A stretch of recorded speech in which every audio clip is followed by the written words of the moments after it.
right, so we have a direct materials purchases budget, and they tell us how they're paying for their purchases. All purchases are paid as follows: 40% in the month of the purchase, 50% in the following month, and 10% 2 months after the purchase. Calculate total cash payments made in October for purchases.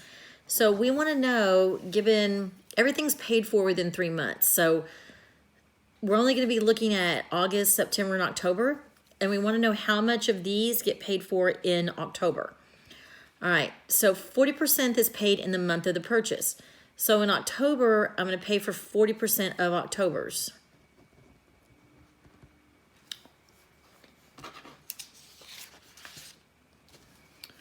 Which is 28,080. All right.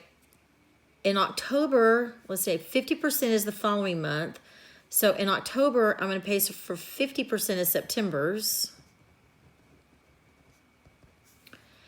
And then 10% 2 months after the purchase. So October is the second month after August. So I'm going to pay for 10% of August in October.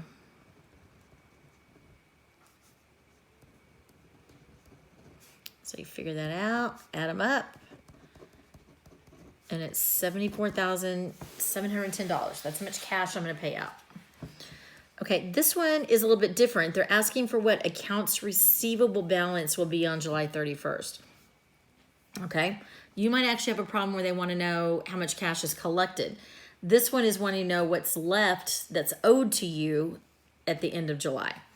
Okay, so McLoyd Fries has budgeted sales for June and July of $680,000 and $750,000 respectively. Sales are 90% of credit, so 90% of this is on accounts receivable, of which 70% is collected in the month of the sale and 30% is collected the following month. They want to know what's the budgeted accounts receivable balance at July 31st. Okay, well, at July 31st, I would have already collected all of June's, because I would have collected 70% of June's in June and 30% would have been collected in July. Then for July, I would have collected 70% of July's and 30% is still owed to me. All right. So therefore I'm going to, my balance, what I have left is going to be the $750,000 of sales. All right. Times the percentage that's credit sales. All right, times the 30% that's going to be collected next month.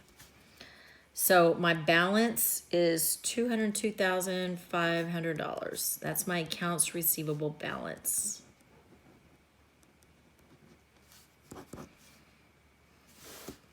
Okay, and the last one. Demons Corp had, or however you say that, provided a part of its budget for the second quarter. All right, and then down here, and then we have cash collections and cash payments. So for cash budget, you add in cash payment, you add in cash collections, and you subtract out cash payments. But we also had a beginning balance at April 1st of $14,000. So I would just write that up here at the top. All right, so our beginning balance is $14,000. Then you add the collections and you subtract the payments. It's as easy as that. So for April, when you add everything, so add and subtract everything, the ending balance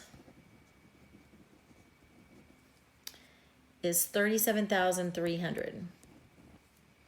And just for reference purposes, this ending balance becomes the beginning balance. And then you would do the same thing for May, and then the ending becomes the beginning, and you could do the same thing for June. Okay, study hard.